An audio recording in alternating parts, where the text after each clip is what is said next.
बच्चे जब छोटे होते हैं ना तो उनसे कहा जाता है कि जब दांत टूट रहे हैं Correct. वहां पर जीभ मत लगाओ, अदरवाइज दांत ऊपर नीचे आएंगे, खराब दांत आएंगे। कितना सही है? नहीं, ये ऐसे क्या हो जाता है, जो मिल्क टीथ है या प्राइमरी टीथ है उनकी एक उम्र से वो टूटना चालू हो जाते हैं। ठीक है। अब वो मुंह के अंदर एक इरिटेशन कॉज करते हैं बच्चे को, तो बच्चा तो वो दांत खेलेगा ही, अब उसको कितना बोल लो वो खेलेगा और वो निकलेगा दांत। That is a natural process. ठीक है। उसके अंदर हम टंग लगाए या ना लगाए कोई फर्क नहीं पड़ने वाला है। होता क्या है, दांत जो टेढ़े आते हैं, एक तो है ये 8 साल से 12 साल की उम्र के बीच में दांत सबके टेढ़े होंगे।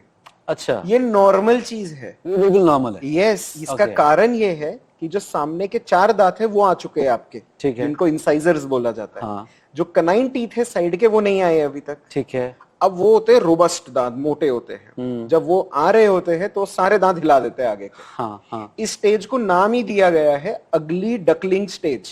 अच्छा, अगली बोला ही गया है इसको। हाँ हाँ हाँ। ये रहते 2-3 साल के लिए जब तक कनाइन बाहर ना आ जाए, और ये है। नॉर्मल है, कोई ट्रीटमेंट नहीं करना है इसमें। जब मिल्क टीथ हो, जब बच्चा छोटा हो, उसके सिर्फ दूध के दांत हो, अगर उस समय पे उसके दांतों के बीच में गैप ना हो, या उसी समय पे क्रुकेड हो दांत, या उस समय पे दांतों में बहुत कैविटीज आ गई हो, तो फिर देयर इज अ चांस कि फ्यूचर में उनको दांतों में टेढ़े मेढ़े होंगे या कुछ प्रॉब्लम्स आ सकती है। राइट। लेकिन अगर हेल्दी है 20 टीथ, तो फिर 32 भी मोर और लेस हेल्दी ही आएंगे। अच्छा, हम लोगों ने देखा था एक मूवी आई थी तारे ज़मीं पर, उसमें दर्शन सफारी जो एक्टर था, ये वही स्टेज है, अगली डकलिंग स्टेज। ये वही उस थी। समय पे 8 से 10 साल के थे वो। ठीक है। जब वो 8 से 10 साल का था, उस समय पे उनके कनाइन टीथ नहीं आए थे। हाँ। ये अगली डकलिंग स्टेज ही थी। ठीक है। इसके बाद उन्होंने प्रोबेबली कोई ब्रेसेस ट्रीटमेंट लिए होंगे, नहीं भी लिए होंगे तो भी दांत जो उनके परफेक्ट है, वो एक एज रिलेटेड